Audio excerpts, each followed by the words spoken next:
Hello, and welcome to this May 18th, 2021 program sponsored by the League of Women Voters Grand Traverse Area and hosted by Traverse Area Community Media. I'm Ann Magoon, and I'm a League member moderating today's program. The League of Women Voters is a national, nonpartisan organization. The League does not endorse or oppose political candidates or political parties, but it does work to obtain and distribute information to the public about candidates and their views. The League promotes the informed and active participation of all citizens in government. It works to increase understanding of major public policy issues, and it influences public policy through education and advocacy. Membership in the League of Women Voters is open to women and men of all ages, and we do offer a special discount for student memberships. Today, our speaker is John Zachman, who will discuss the Electoral College and its relevance today. Dr. Zachman has a bachelor's degree from Michigan State University in Justice, Morality, and Constitutional Democracy, and his PhD is from Duke University in Political Science. He teaches political science and philosophy at Northwestern Michigan College. Our program, Does the Electoral College Have Value for the American Republic Today?, is being shown on Spectrum Cable Channel 189, the Traverse Area Community Media Facebook page, and the League of Women Voters Grand Traverse Area Facebook page, as well as via Zoom. If you are watching this live on Facebook or Zoom, you can submit questions for the presenters during the presentation in the comment section on Facebook or in the Q&A, the question and answer part of Zoom. We'll have time for questions after this presentation. Okay, John, tell us about the Electoral College. Well, good afternoon, Ann. Thank you very much. And thank you to the League of Women Voters for the Grand Traverse area for inviting me to present today. I guess I'll just talk a little bit about how I'm going to structure my presentation. I will lecture on the Electoral College and put forth some various arguments as to its utility, why we have it, what it does, how it functions. So I'll lecture for about 45 minutes, I would think, and then I look forward to some great questions I'm hoping that our audience can come up with. So as you're watching this, one, thank you for tuning in, and then two, I look forward to engaging the audience in responding to some thoughtful questions. So with that said, I'm going to share my screen. I have a PowerPoint that's going to focus my lecture and kind of help us to get through some of the nuts and bolts concerning the Electoral College. So let me do that right now, and hopefully this will work well. I'm going to share the desktop. So here, of course, I'll start this presentation from the beginning. And one, just to our viewers out there, this PowerPoint is filled with probably too much information. One of the principles of a good PowerPoint presentation would probably be that less is more, and I have not followed that good advice with this presentation. And I err on the side of putting a lot of information in it, just so that for our viewers that information's there. It's maybe a good reference for us to have. But what I'm encouraging you to do is don't feel like you need to get bogged down in just reading these slides as I talk. They're there to kind of supplement what I'm saying. I'll use them essentially as cues to make sure I stay on track. But don't feel like if you need to focus too much on the verbiage there. So let me start to go through a little bit about the Electoral College. As I'm going to make an argument ultimately that the Electoral College is probably not the best thing for us today, and that amending the Constitution would be a good idea. And I'm also going to talk about why that's going to be really difficult to do. So on the one hand, I'm going to end by saying we should do something, even though ultimately it's going to be unlikely that we do that. But by the end of this lecture, hopefully you're also going to see that there's a lot of different things that we might do in terms of modifying American democracy and our institutional design that could help us to have a better functioning system. So, and it's not all or nothing. The optimal solution that I'm going to put forth is one of several that we could pursue, and so it hopefully will be a good jumping off point to think about how we might make our democracy a better one.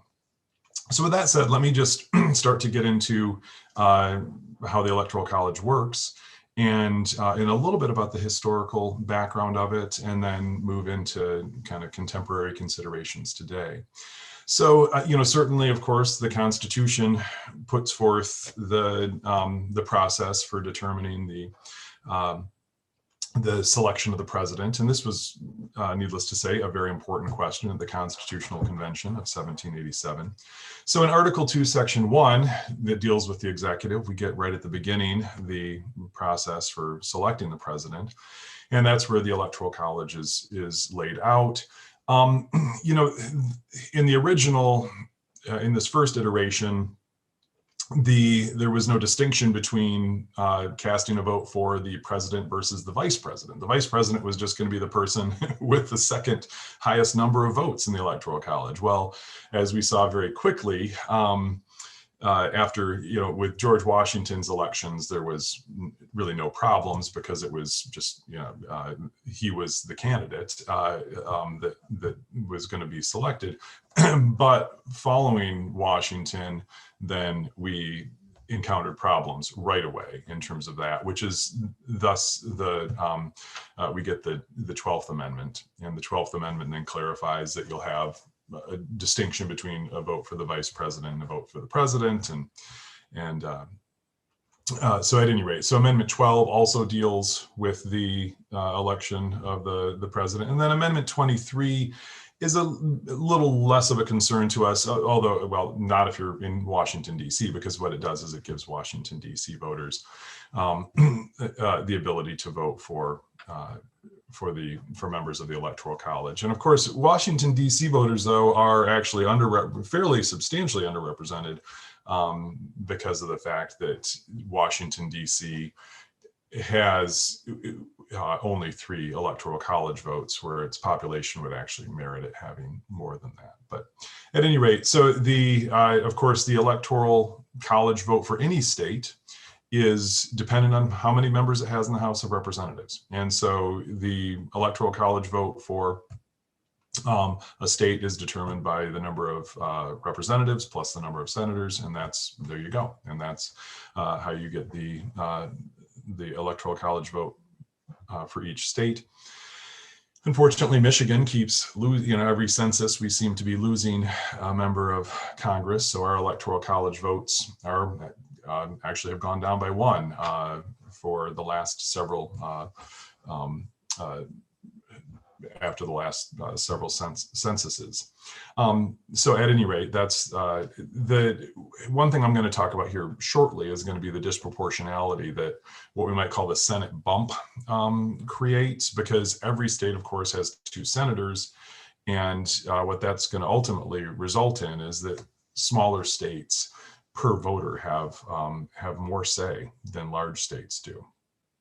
I've already talked about DC having the Electoral College vote. And we should note that it's up to the states to determine how they allocate their Electoral College votes. So, the Constitution does not say you have to have, voters go to the polls and cast votes for the Electoral College. That is in practice what happens, but this is going to raise some possibilities for how states could, in fact, maybe modify the way they do things. So at any rate, states can determine that. And of course, to be elected president, you need 270 Electoral College votes. If we added another state, if we expanded the membership in the House of Representatives, then that would change the magic number. It would no longer be 270. If one of the proposals that we might consider would be enlarging membership in the House of Representatives. It's 435 right now. You could have a House of Representatives that had maybe twice that. Maybe close to 900 members and still be a functional body. And then, of course, your Electoral College would, proportionately expand. In terms of this slide here, the point I want to make with the Electoral College and its inclusion in the Constitution is that I don't think anybody at the Constitutional Convention was really of the mind that this was an ideal solution to the problem of how do you pick a president. Rather, I think the reasonable view would be this is kind of the least bad alternative. And a couple of the issues, one of which, unfortunately, here is that the legacy of slavery actually haunts us when it comes to the possibility of a popular vote.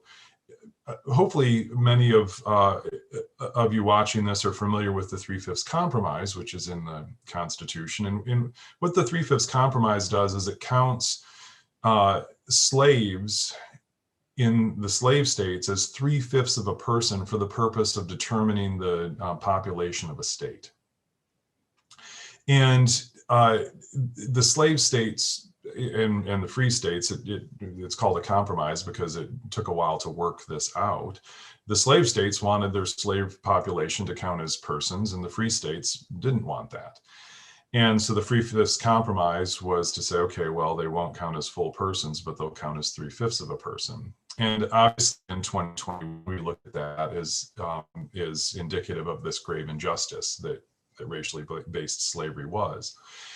Well, in terms of the popular election of the president, the issue of slavery actually has some bearing here, because with the prospect of having voters nationwide determine who the president would be, the labor force in free states potentially would eventually be granted the suffrage, right? So we're familiar with the fact that many states had property qualifications. And so it wasn't as if every male resident or citizen was able to cast a vote.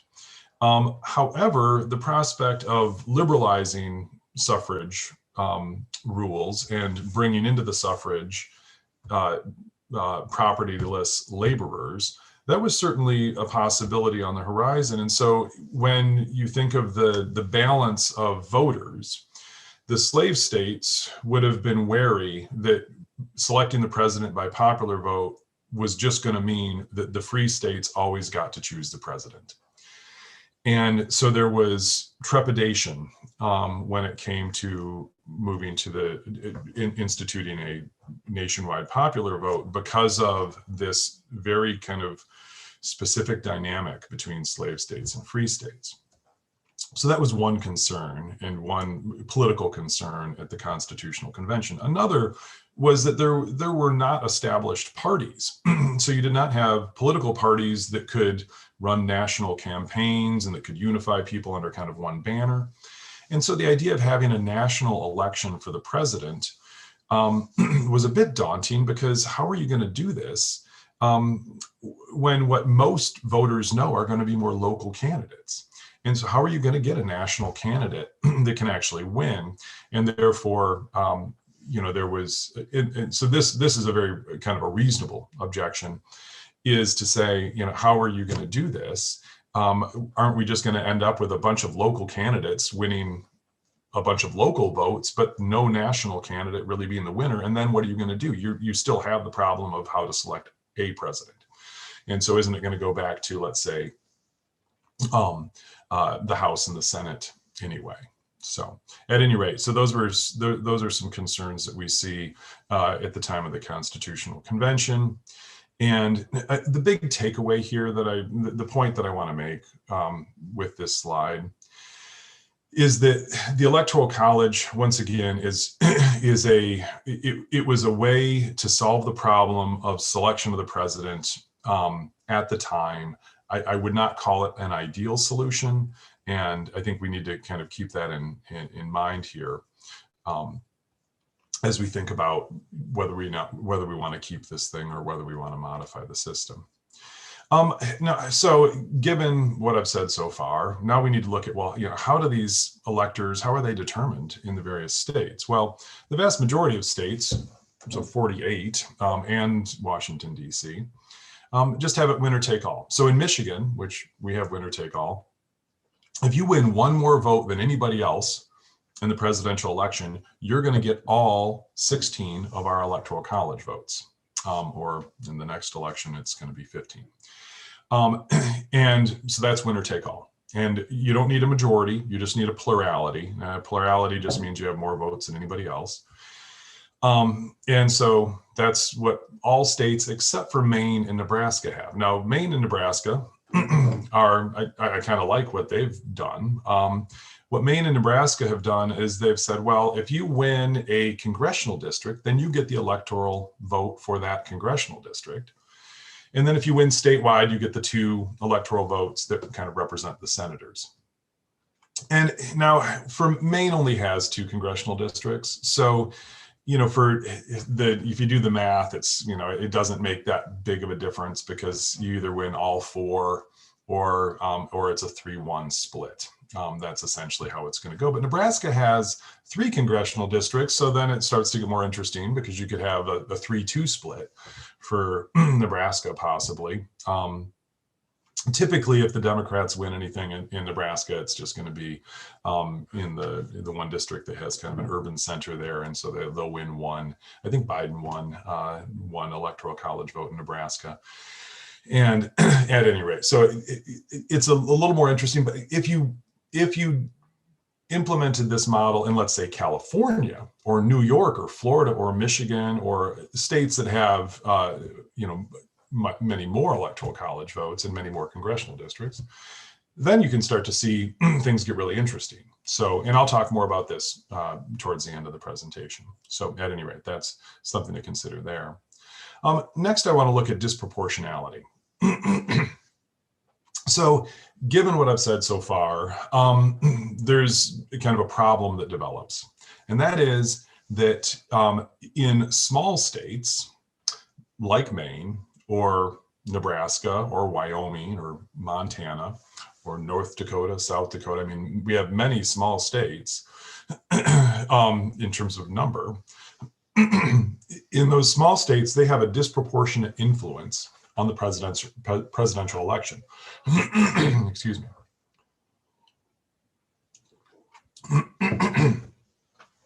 And what this results in is that a voter, in the example I give here is Wyoming, a voter in Wyoming in 2016, casting a vote for the presidency, actually has 3.5 times or 3.6 times as much influence as a voter in California. And that's kind of our most extreme example, because Wyoming just has 1 congressional district. California has, 44? Don't quote me on that, right around 44. And even if we look at the 10 most populous versus the 10 least populous states, then we see kind of how big this is, because the 10 least populous states, on average, their voters have 2.5 times as much influence as voters in the 10 most populous states. And so the big question this raises for us would be, you know, in a democracy where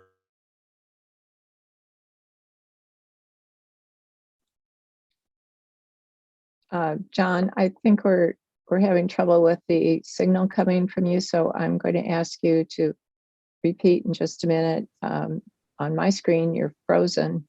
I don't know whether you could hear what I said, John, but if you could back up when you were talking about the most populous and the least populous, we lost you and your screen froze. Excellent. Can you hear me now, Ann? I can hear you now. Thanks, John. Okay. Excellent. Well, and do not hesitate to have me backtrack a little bit. Hopefully my connection will hold steady for us from here on out, but if it doesn't, I'm more than happy to backtrack a little bit.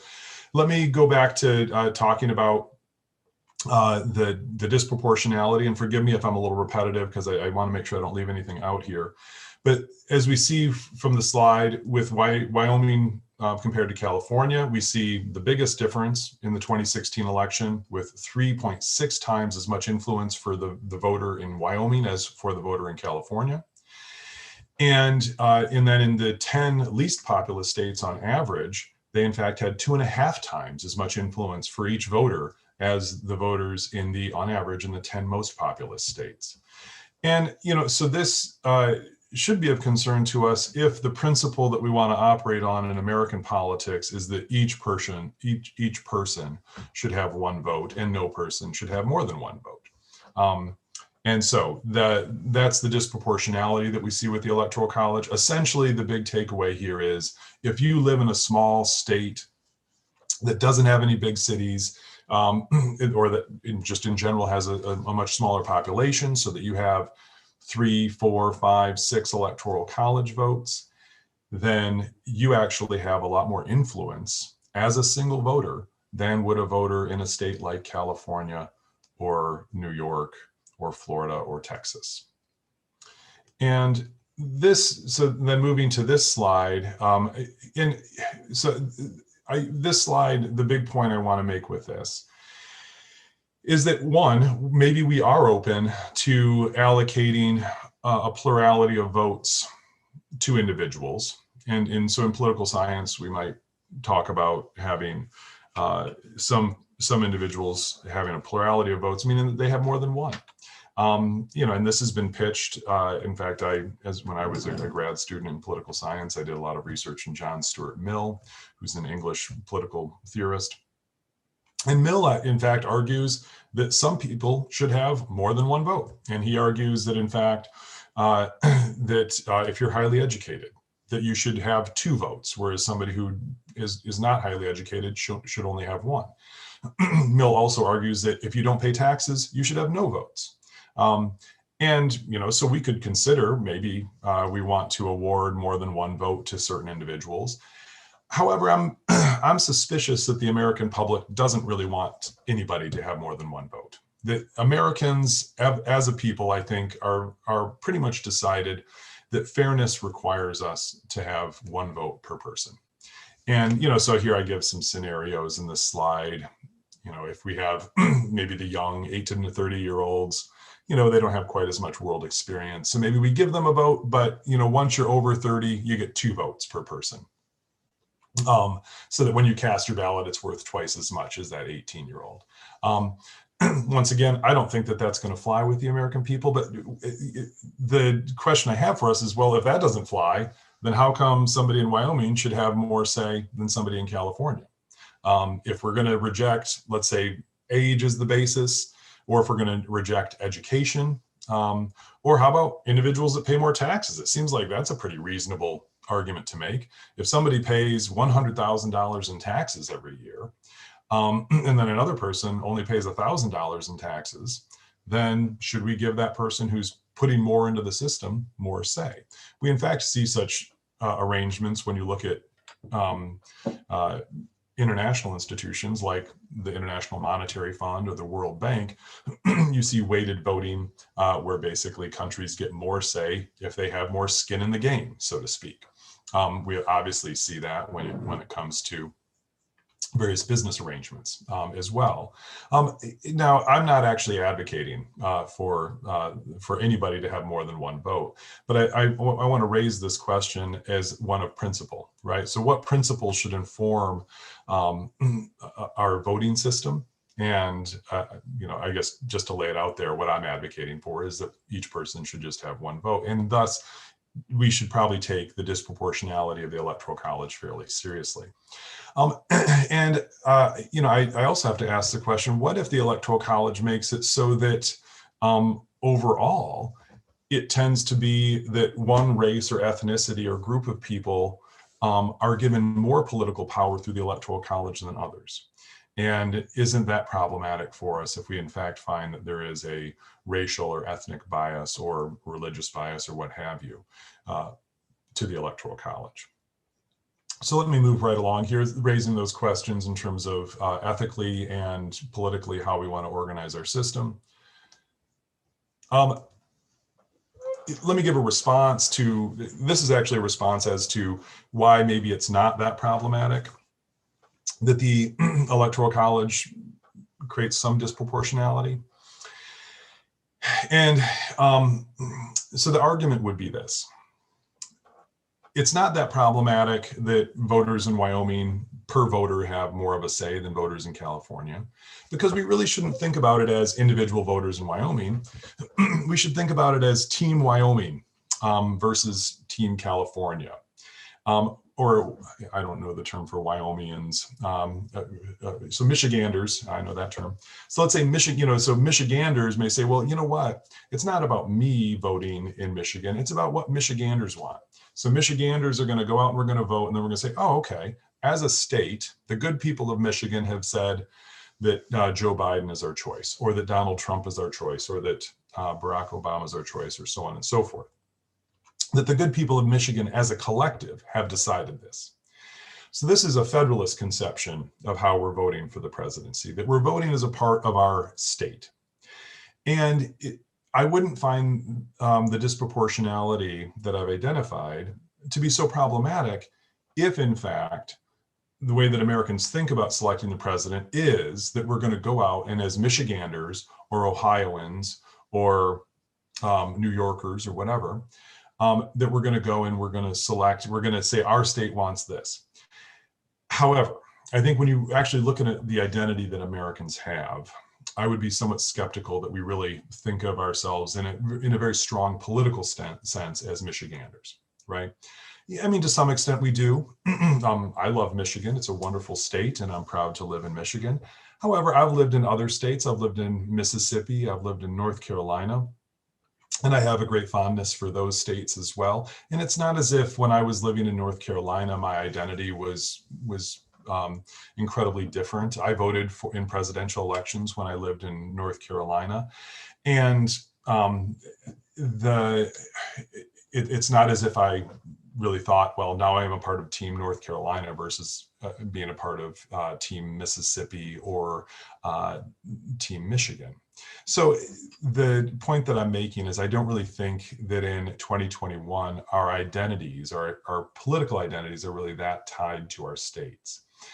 The other argument I would make here, on the one hand, as I point out in this PowerPoint slide, we have a lot of mobility. People move from state to state. I think of my own experience, after I went to college at Michigan State, and then I went and I taught school in Mississippi, then I went to grad school in North Carolina, and then I moved back to Michigan. Americans move around. And personally, I think that's a great thing. I think we have such an incredible country, and we move to different states, and we don't, we move to where jobs are, we move to where we like the climate, or we like the cities, or we like whatever it is. And, and that seems to suggest that our political identities when it comes to state affiliation are really pretty fluid and pretty malleable.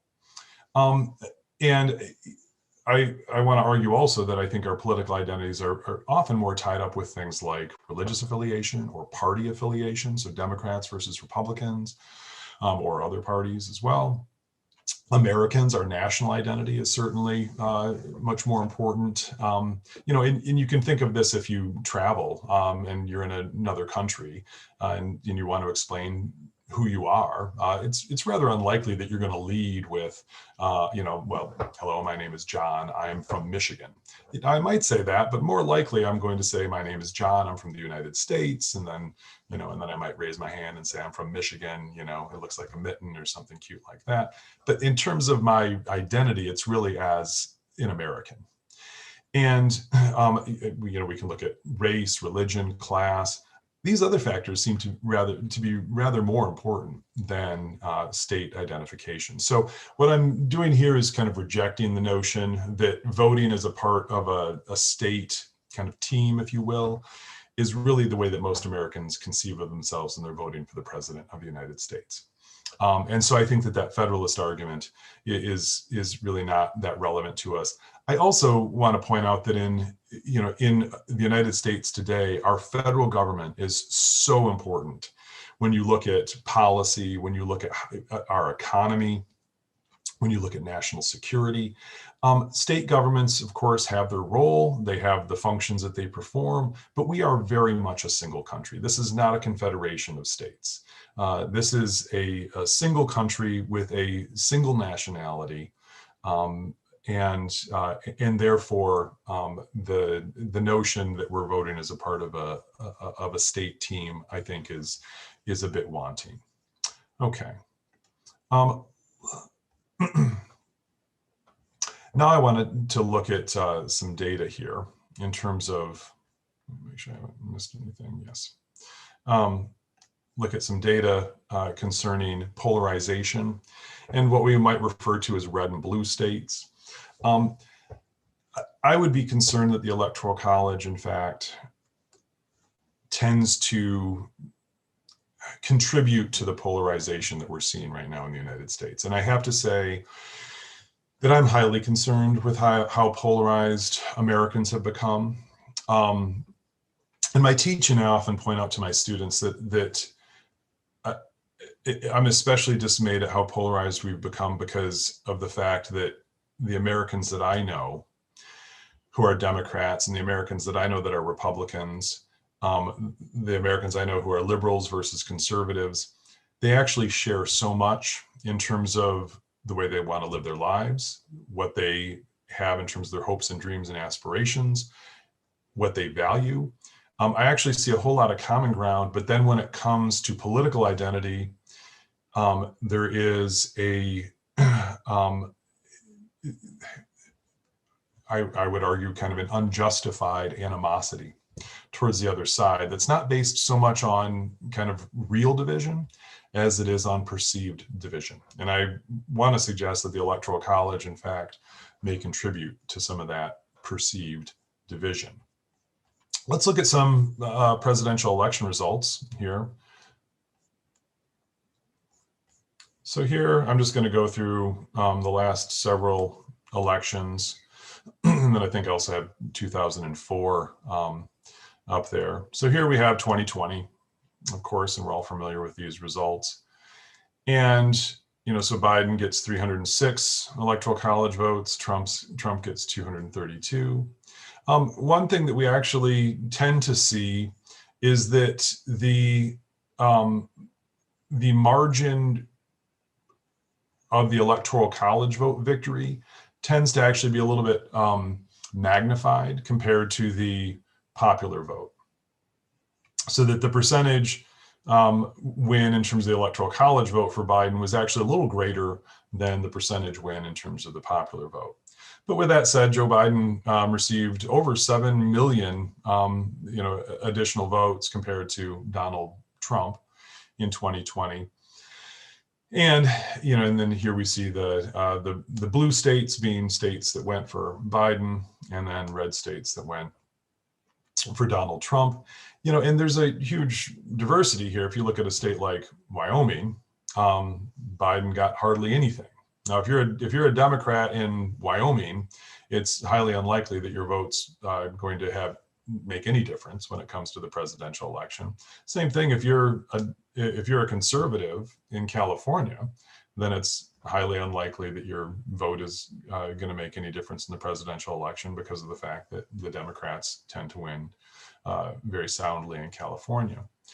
Then, of course, we have other states that are much closer, like Michigan, for example, which we see here with about 150,000 margin there for Biden. Wisconsin was much closer than that, just about 20,000. Of course, Pennsylvania, we're all familiar with this history because it's obviously a very recent history for us. Georgia and Arizona being flipped and going for the Democrat in very tight elections in both of those. And, so one of the things here is that we tend to think of red states and blue states, but even looking at a state like Missouri, we still see that the Democrats pick up over 40% of the vote, and then the Republicans at about 56% of the vote here. So these states that we tend to think of as red states, there's still a ton of Democratic voters in these red states, and there's also a ton of Republican voters in these blue states. And I worry that we don't appreciate the amount of political diversity in all of the states throughout the United States. And that the Electoral College, in fact, kind of contributes to that, to a certain kind of blindness there. Let's look at some other results here, moving through this. Whoops, getting ahead of myself. Here's 2016, of course, and Donald Trump with 306 here and Hillary Clinton with 232. And, so very interesting results there. Clinton, of course, wins the popular vote, not with a majority, but has more votes by about a 2 million, about a 3 million margin over Donald Trump. But of course, the popular vote's not what determines the whole thing. And Trump with very narrow margins, here we see in Michigan, just 10,000 votes, Wisconsin, what is that? 20,000. Pennsylvania, I think, was around 80,000 or so, a little less, 50,000. And Florida was also pretty close there, but not that close. At any rate, so here we can see some results for 2016.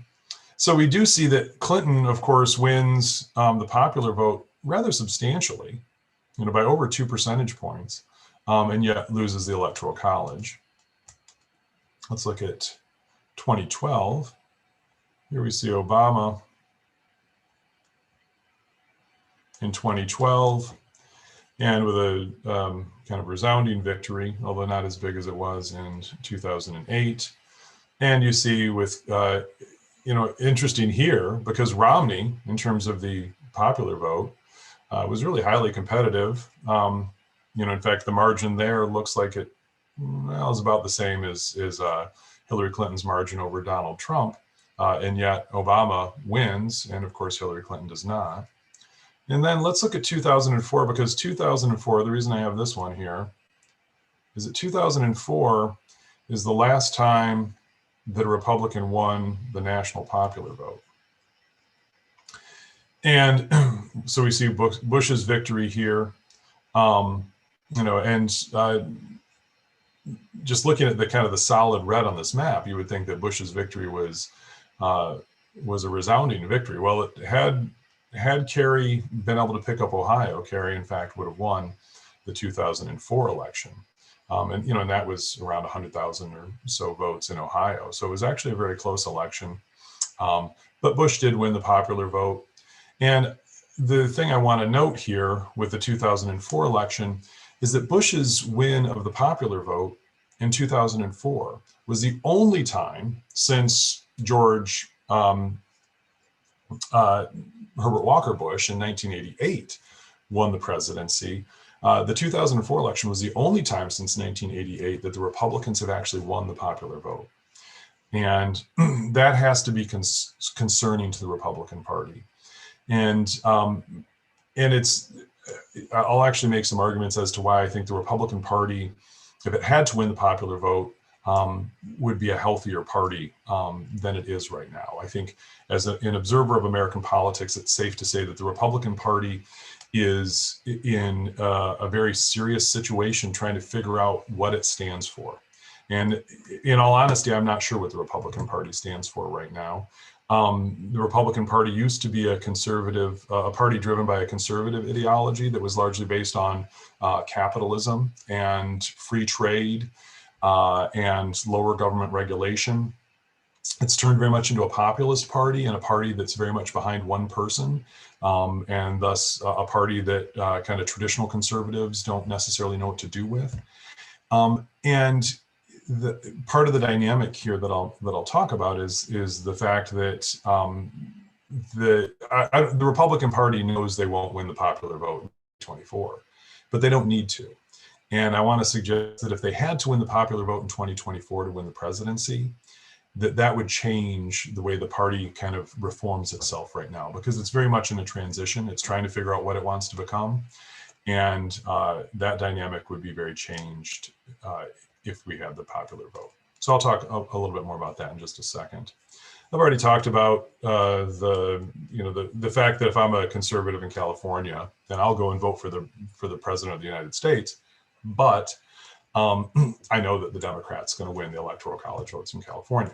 And so that's a bit of a problem, because it seems like, if we had a competitive system based on the national vote, then if I'm a conservative in California, I'm going to go to the polls because I know that my vote's going to matter. Whereas under the Electoral College, unfortunately, many, many Americans know that their state is kind of a foregone conclusion. I also want to suggest the lack of trust that we see in American politics today. As political scientists, we refer to this as social capital, when we have trust in our fellow citizens and our fellow countrymen and women. And unfortunately, social capital in the United States has taken a very significant dive, where Americans don't seem to trust each other. It's part of the polarization trend. And again, if the Electoral College is contributing to that, then I think it's something we have to take very seriously. All right, and I'm conscious of my time here. I'm going to talk for about 5 or 10 more minutes, and then we'll open it up to questions. So if questions are coming to your mind, that's great, and I look forward to engaging in that discussion in just a second. So I'm going to talk about ways that we might address the disproportionality of the Electoral College. One of the ways will be just to get rid of it. But I also want to suggest there are ways that we can keep the Electoral College, but then modify our system so that we could maybe temper some of the downsides that I've identified. So the first way that we could address the disproportionality, and this is actually what I'm going to advocate for, would be that we amend the Constitution and that we get rid of the Electoral College and that we use a nationwide popular vote to select the President of the United States. And the very basic logic is fairly simple. And that's that the American people should be one people, that we in fact are one country, that we have to function as one country on the world scene, that our economy certainly functions as one economy globally. We have the most powerful economy in the world. And I'm an optimist and also informed of the facts. And I would argue that our economy will continue to be the most powerful economy in the world. I'm very proud of the incredible success that the United States has had. I'm also I'm often dismayed because it seems, and I actually see this in some of my teaching and just discussions with people concerning politics. I'm often dismayed because it seems like Americans feel like the United States has failed in so many ways. But if you objectively look at our economy and the businesses that drive this country, the successes should really be impressive for us. And I want to argue that as a country we are a single economy and we need to continue to move forward like that. And so that having a nationwide popular vote kind of fits with that national model, a focus on our nation as one entity. So anyway, and I'll talk more about how that some of the barriers to amending the Constitution, because the problem there is that's a very, very heavy lift. And a lot of Americans are going to be very skeptical of that. Now, so moving to my second bullet point here, we could keep the Electoral College, but then you could have the electors for each state just chosen by the nationwide popular vote. So this would potentially get us around amending the Constitution, because as I said back a few minutes ago, as I said, the Constitution leaves it up to states as to how they're going to determine the allocation of their electors.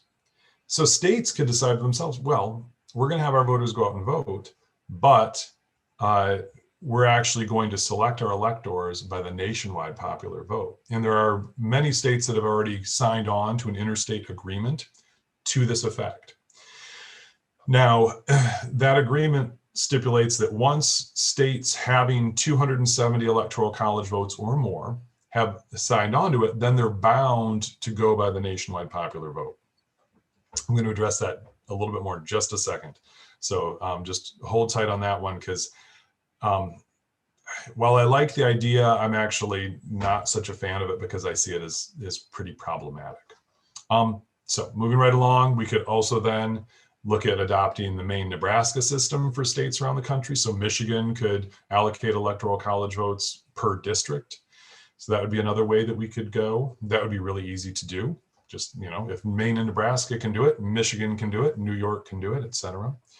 And then another possibility would be that we in fact address disproportionality by expanding the membership in the House. We also could look at expanding the membership in the Senate. So maybe the 10 biggest states get 4 members in the Senate, and then the next, then the 10 biggest states after that get 3 members, and then everybody else just gets 2. So that would expand the membership in the Senate, and would then also give more electoral college votes to bigger states. With the House, you could really have an impact because, as I say, you could double the membership in the House. And if you did that, then, what does that put us at? Let's say 870 members of the House of Representatives. That's a whole lot of folks in the House of Representatives, though. I mean, do we really need that many? That's a decent question, although it would make your districts maybe a little bit more responsive. It would make your districts smaller. And so there would be maybe some upside there. It's not like you have a bunch of debate in the House of Representatives anyway, like in terms of the whole body debating or what have you. So you could do that. And then that would also make it more proportional in terms of the size of a state to how much influence they have over the Electoral College. So in terms of amending the Constitution, the difficulty here is that, one, it's going to require 2/3 in both the House and the Senate, or a convention. And actually, the convention idea I would be a fan of myself, or a convention that called by 2/3 of the states. Right now, if you wanted to actually pursue this, what I would recommend is let's call a constitutional convention, have the Electoral College be on the table, and then have some other stuff and do it all as a package. Because essentially, to get some of those smaller states, because you're going to need 3/4 of the states to ratify this thing, to get some of those smaller states to come along, you're probably going to have to offer some carrots in the form of other kind of amendments and provisions in the amendments we're going to offer that encourage those smaller states to sign off on getting rid of the Electoral College. But barring, I want to that's kind of pie in the sky, what I'm saying. It's not likely that you're going to get, you have to have 38 states to ratify an amendment to the Constitution as we stand with 50 states. That's a heavy lift, and it's one that's not likely to happen. So at any rate, that's the solution I'm going to advocate for. It's also a daunting one. Now, in terms of the National Popular Vote Interstate Compact, I talked about this a second ago. Here, you just have states saying, we're just going to go by the nationwide popular vote. Once enough states agree to this, that have 270 electoral college votes, if we do this, then that's in effect, you can just move to the nationwide popular vote. I said I had some concerns. Now, what are those concerns? Well, just let's look at the 2020 election. Now, in all reality, in fact, the 2020 election was an incredible success. The evidence of irregularities in voting are minimal, and any evidence of voter fraud is essentially non-existent. We have a system of checks and balances in this country, and of course, if there were widespread voter fraud, there are legal remedies to that. We had many court cases not really so much court cases. We had the Trump campaign petition the courts, and the courts said, you don't have any evidence of anything, so we're dismissing the case. And that pretty much occurred in every single one of those petitions. So the 2020 election was a huge success during a pandemic. And yet it was very close. And if we look at Georgia, for example, it takes a while for some of these states to certify the results, especially when they're that close.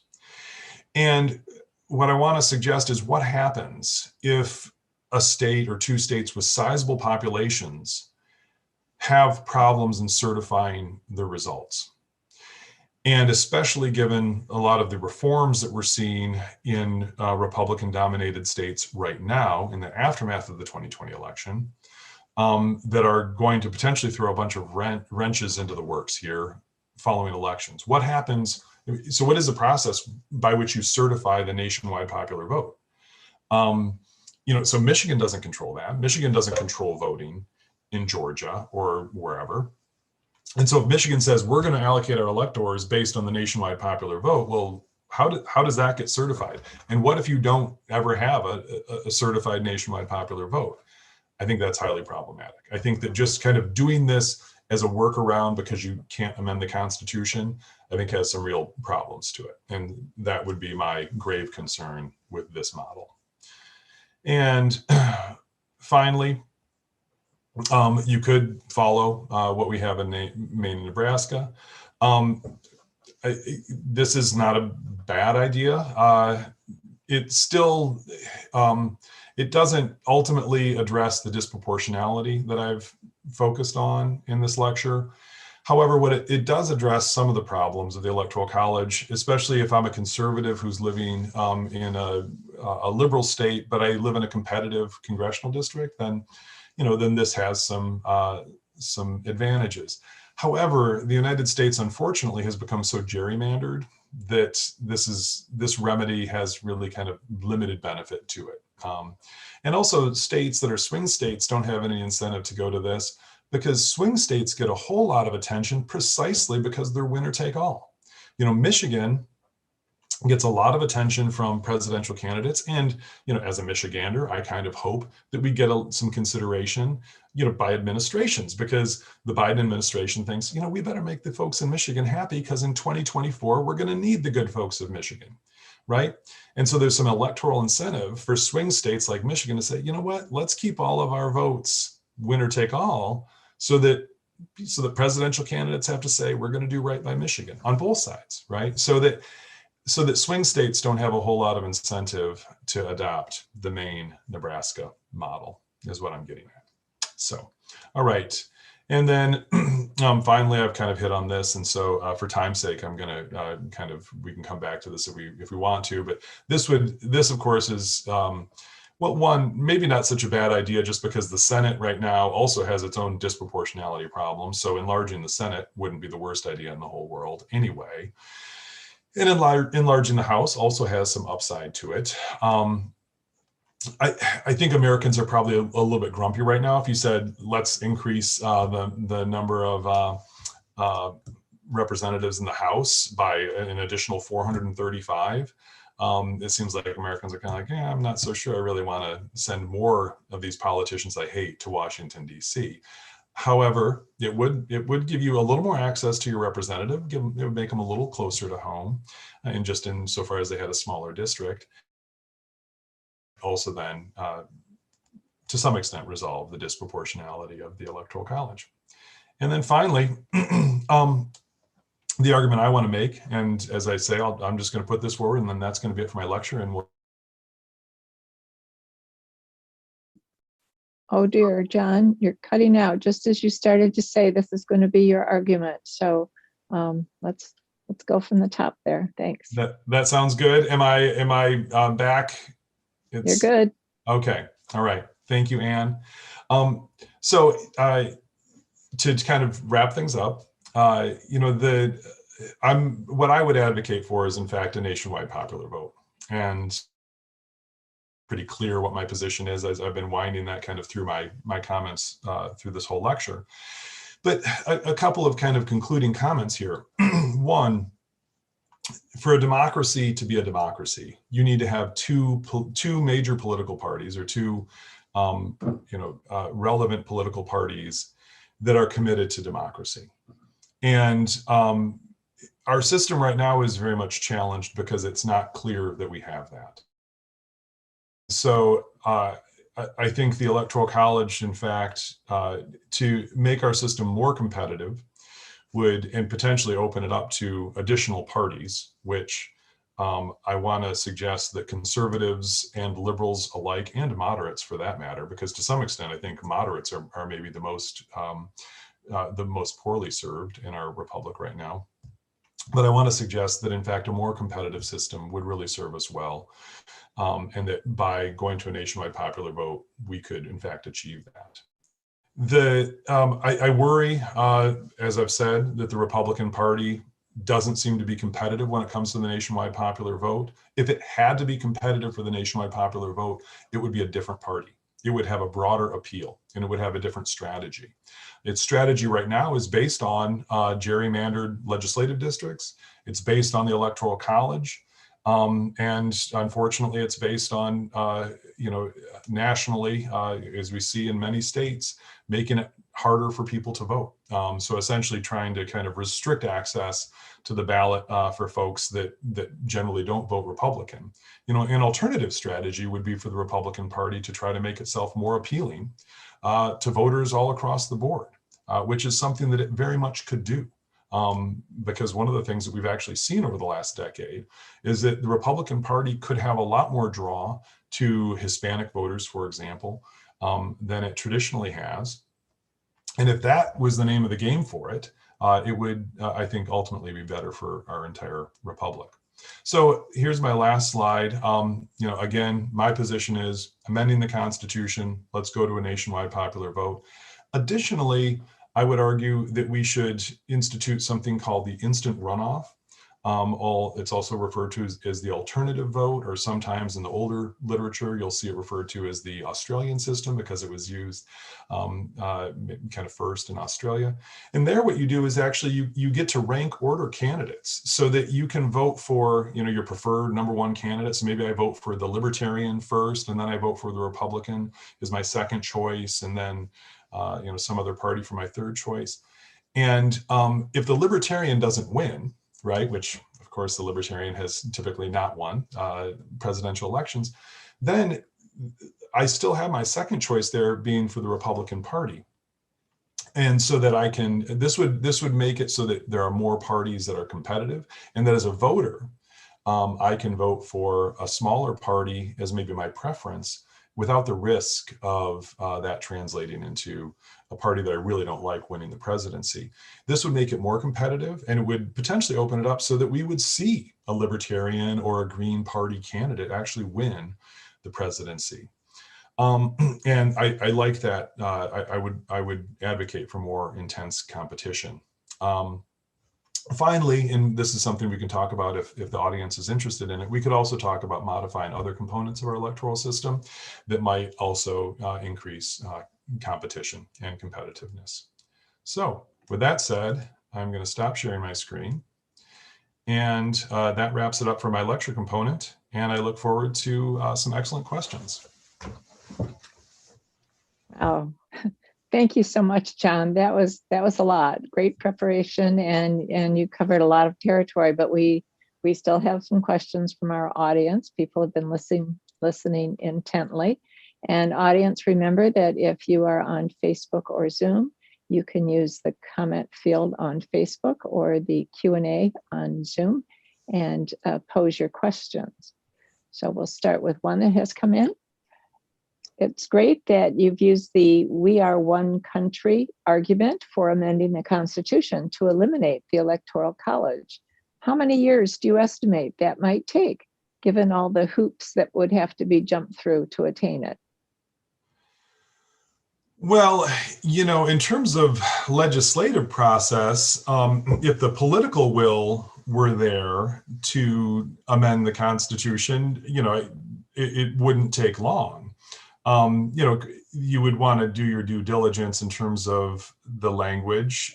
There's a bunch of questions that would arise because, the Constitution really leaves elections up to the states. And to then go to a nationwide popular vote, I think you essentially could probably just leave it up to the states, and instead of them transmitting their certified electoral college voting, their list, as the Constitution refers to it, instead of submitting that electoral college list to the Senate, you could have each state just submit to the Senate its its statewide popular vote tallies. And then the Senate, with the House of Representatives present on January 6th, as we do, as specified by the Constitution, you would count the popular vote just by tabulating all those statewide lists. So, here I basically have kind of indicated what your legal scholars are going to have to write into the amendment, that this is how we're going to determine the presidency. You could also specify that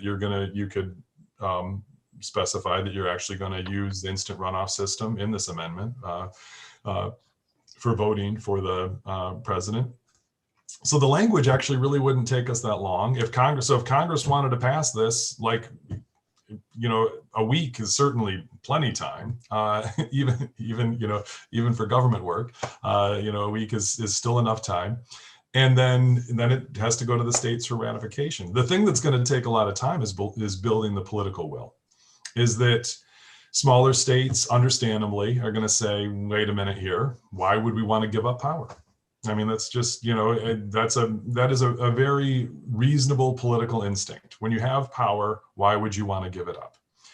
And so what we'd have to do is persuade the people of the United States that this is in kind of the common interest to move to this system.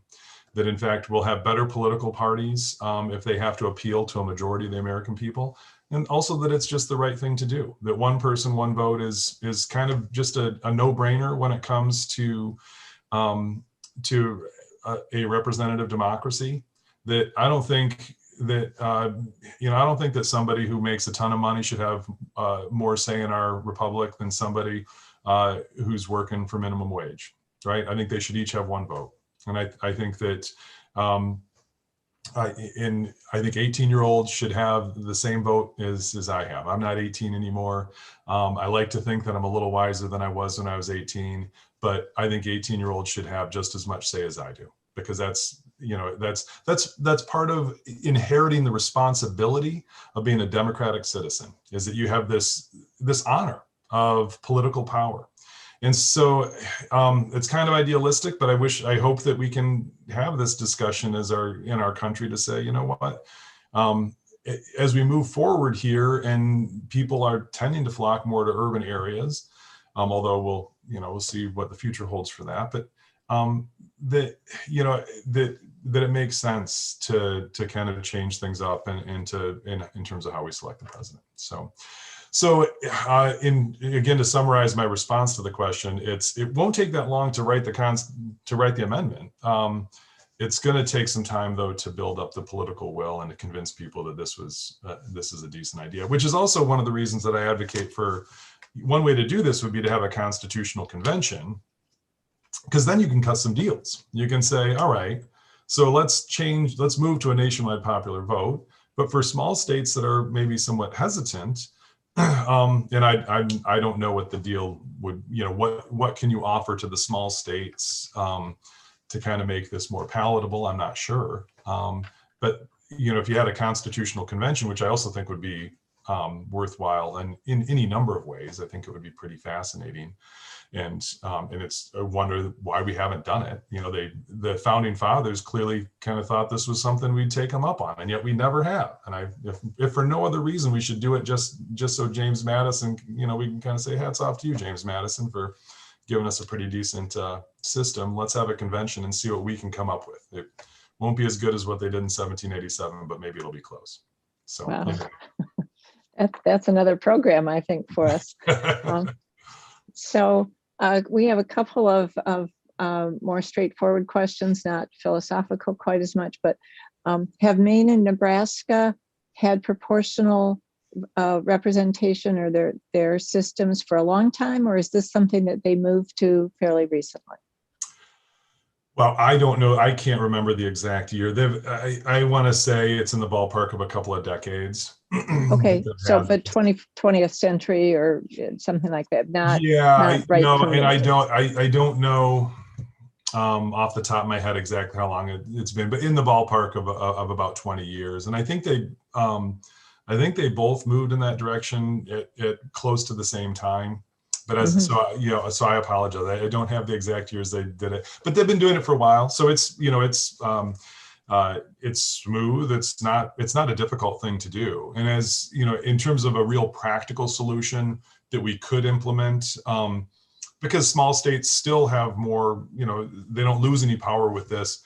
It does just make it so for voters who live in, if I'm a conservative living in a pretty liberal state, it would offer me a little more hope that my vote's going to make a difference, and I think that certainly is an advantage of it. But so in terms of, I think my best guess is it's been in the ballpark of 20 years. Maybe it's been longer than that, but I know it's at least been around 20.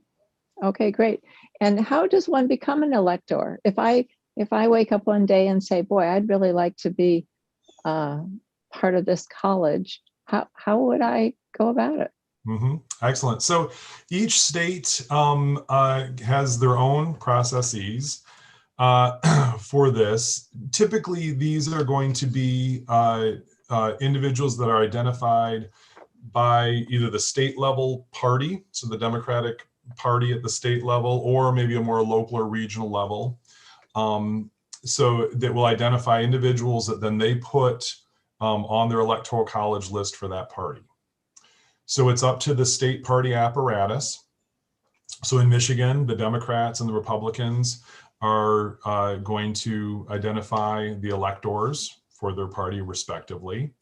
And so these are real people. And so that in terms of the practical answer, if you want to be an elector, then what you need to start doing is being active with a political party that can potentially win the White House. And then you need to make it known that you would like to be a part of the Electoral College. Typically, these are folks that are well trusted. So it's not just like that they randomly pick people off the street and say, hey, would you want to be an elector for Joe Biden? Because, they did that, then I might say, hey, I'm an elector for Joe Biden, but guess what? I don't even like Joe Biden. I'm going to vote for somebody else. These are people that are almost always faithful. There are at times faithless electors, which is what we refer to as electors who have been identified by the party who then vote for somebody else.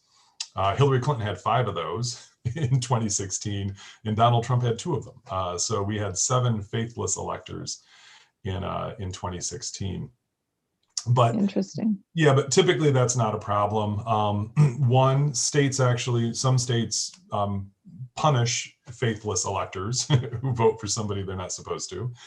And the Supreme Court has upheld those laws, punishing faithless electors. But also it's just the parties typically, if I've been working for the Republican Party for 30 years and I've been campaigning and raising money and I've been active in the party, then I have no interest in voting for anybody other than the Republican candidate. So, there's electors are very reliable. But so the quick answer is work for the party. Okay, we've cut out again, John. It's going to take a second before. A trusted person. Yeah. Okay. Another question. Do you think that increases in the number of political parties might make governing more difficult?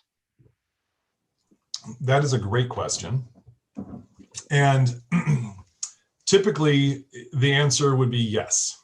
That 2-party systems have a wonderful advantage of manufacturing majorities. So that, Israel is a great example of this, right? Israel at the beginning of last week was supposed to be in the process of putting together a government because Netanyahu was not able to put one together. Now, in the Israeli Knesset, it's almost always, they've been trying to put together a functional government for quite a while in Israel. And the difficulty they're having is that they have so many parties and too many parties. And, so the 2-party system has a virtue, and that is that you often end up with one party that's in the majority, which of course we have right now, right? The Democrats control everything. Even though it's a very slim margin of control, they control everything, and this will allow them to pass legislation. However, so I recognize that advantage, and a disadvantage of multiple parties is that it may be difficult to get a majority together. We often, though, have divided government where things then really come to a standstill, right? So when you think of Obama's tenure in office, 6 of his 8 years, he had Republican control of at least one chamber in the legislature. And so, while when we have unified government where one party controls everything, you might say, this is nice, and now we can really get things done. I want to suggest that if you had 3 or 4 competitive parties, that you in fact might also be able to get just as much done. Because I want to suggest that there's in fact, right now, if you had 3 or 4 parties, or the possibility of 3 or 4 parties it seems like the Republican Party's identity crisis would lead it to split, where you would have a more traditional conservative, kind of capitalistic, free market, assertive foreign policy, a traditional conservative, and we very much need a conservative party in the United States, because many Americans are conservative and have a thoughtful conservative approach that we need to be mirrored by a political party. Well, that would actually, in many ways, I think would be more moderate than the current Republican Party. And in fact, also would be fairly pragmatic, because it would have an economic pragmatic focus, a foreign policy pragmatic focus. I would also argue it would maybe be a little bit socially moderate.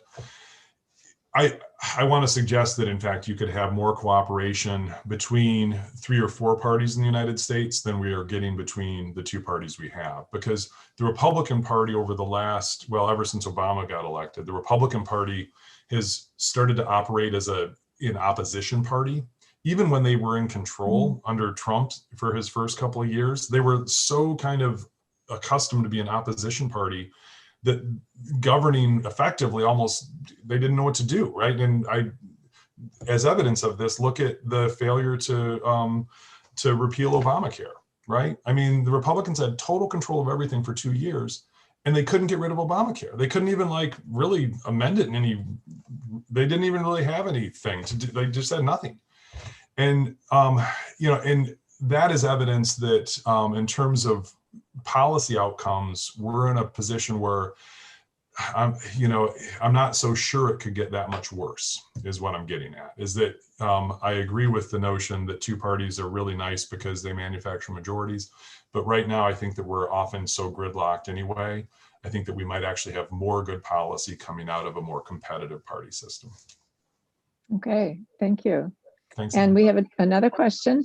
It starts with a comment. Thank you for the excellent information. Are you aware of efforts in Michigan to educate citizens about the ranked order voting system? If ever adopted, do you know if this would apply to all elections? Well, yes. I mean, so this is a great question, because there are certainly many political activists in Michigan who are pushing for ranked voting. And you'll see it referred to as ranked voting or an instant runoff or the alternative vote. They all refer to the same thing. And it's that you rank your candidates by preference, which is easy to do, right? I mean, if I ask you, rank your top 3 flavors of ice cream, right? I mean, we all know how to do this. So it's easy enough when you vote to say, okay, my first choice is the Republican, my second choice is the Libertarian, my third choice is the Democrat, et cetera. So we know how to rank things. And now, in terms of who would it apply to, well, that's up to us as voters. So, do we want to push the state of Michigan to change our system so that for members of the state House and Senate, we use ranked voting? Do we want to change it so that for the Senate seats, for the House of Representatives, for our governorship, we use ranked voting? We could use ranked voting for any district where you have just one winner. And the only difference is that as a voter, instead of just taking my pen and filling in one bubble, I would have to rank order the candidates, which is, once again, easy enough to do. And, and then what this does, to use as an example, in 2016, there was in the ballpark of 50,000 Michiganders who voted for Jill Stein, who was the Green Party candidate for the presidency. Now, Hillary Clinton lost by around 10,000 votes. Those voters who voted for the Green Party, my guess is that Hillary Clinton they probably preferred Hillary Clinton, at least in terms of policy, to Donald Trump, because they're voting for the Green Party, which is more liberal than the Democratic Party. They voted for the Green Party candidate. Now, we of course didn't have ranked voting, but if you had been able to say, well, okay, so Jill Stein, the Green Party candidate, is your first choice. Who's your second choice? Because Jill Stein probably isn't going to win. And if she doesn't win and isn't really in the running, then of the other candidates, who do you like? And so it's this wonderful thing where you can say, okay, well, here's my first choice.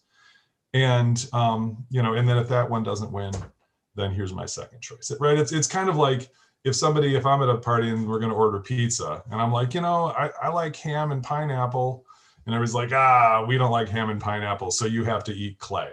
And I'll be like, what? I have a second choice, pepperoni, please. Right. So why not? If, like, let me say ham and pineapple. And if nobody likes it, okay, pepperoni and mushroom. How about that? So anyway, that's what ranked voting gets you. Why not? Yeah.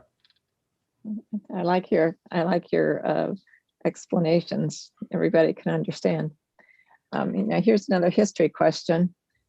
Not including January 6th of this year, have there been any serious problems, any disruptions due to weather or challenges or anything else that have impacted the ability of the Electoral College to do its job?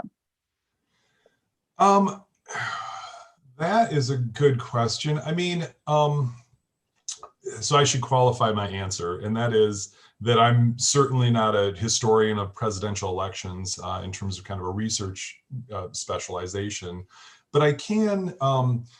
So it's possible that 100 years ago there were some glitches that I'm just ignorant of. So I don't know of, in terms of the history of this country, that we've really had recently any major problems.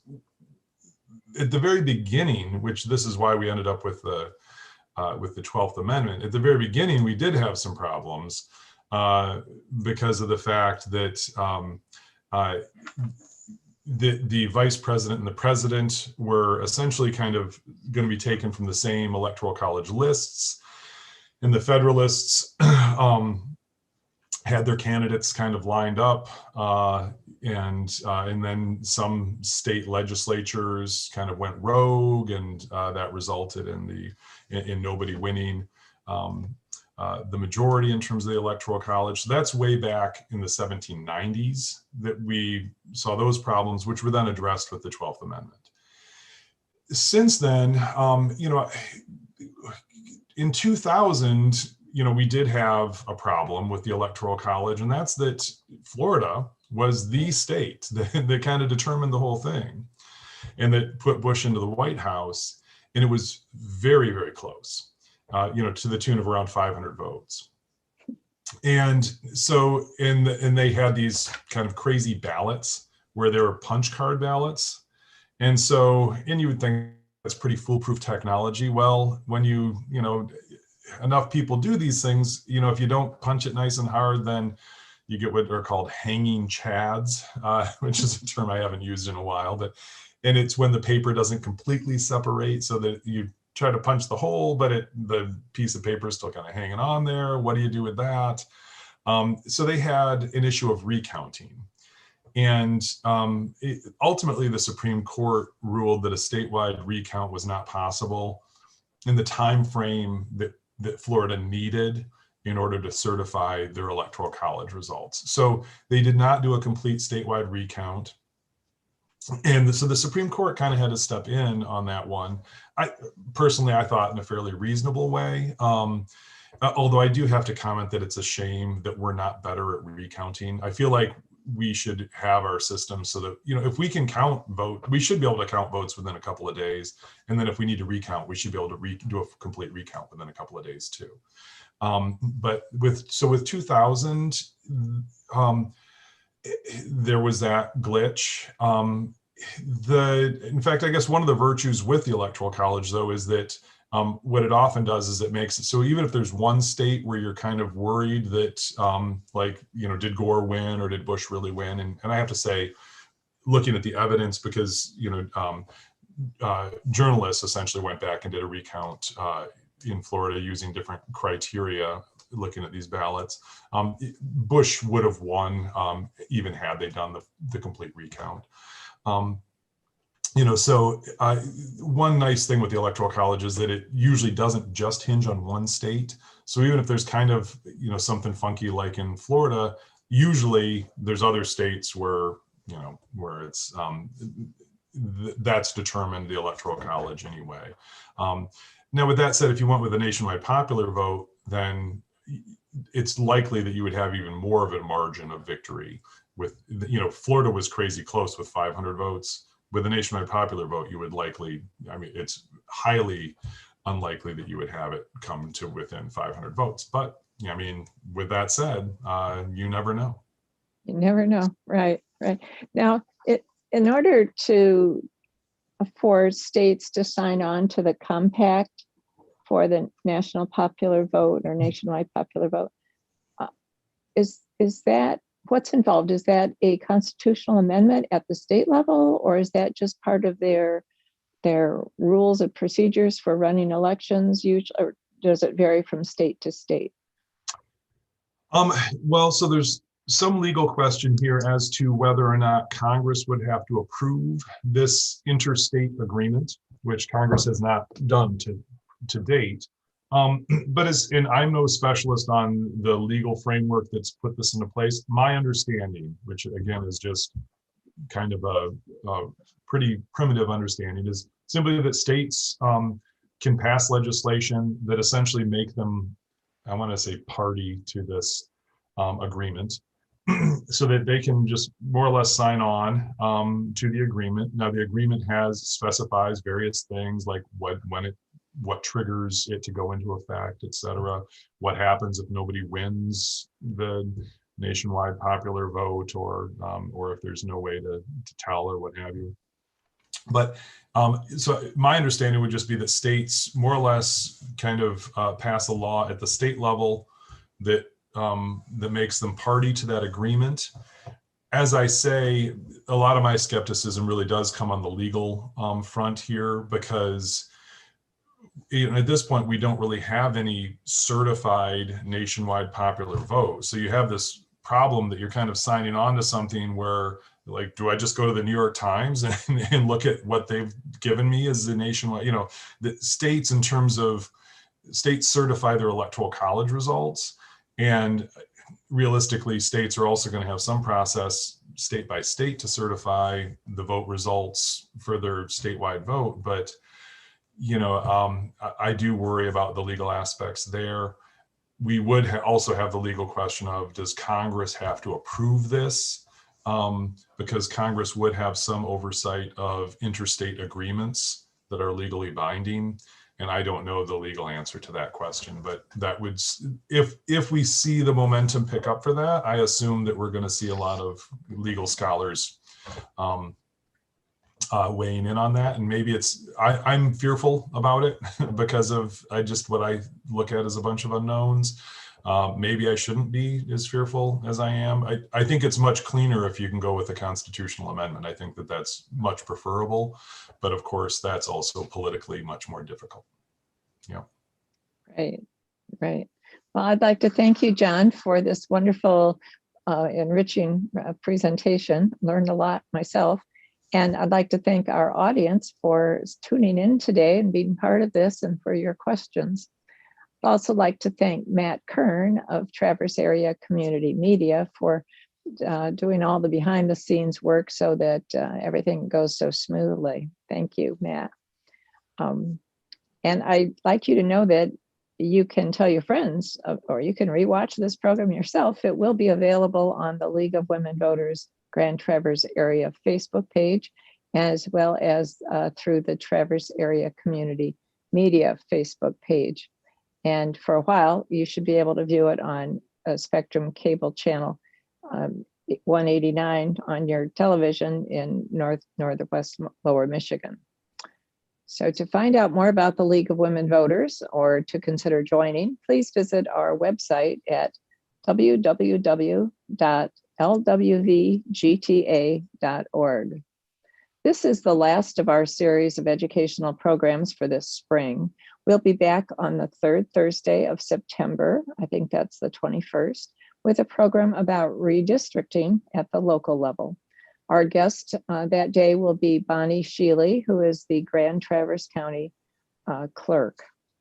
So thanks for being with us today. If you've enjoyed the program, please tell your friends, and that it is available to view later. Thanks for being here.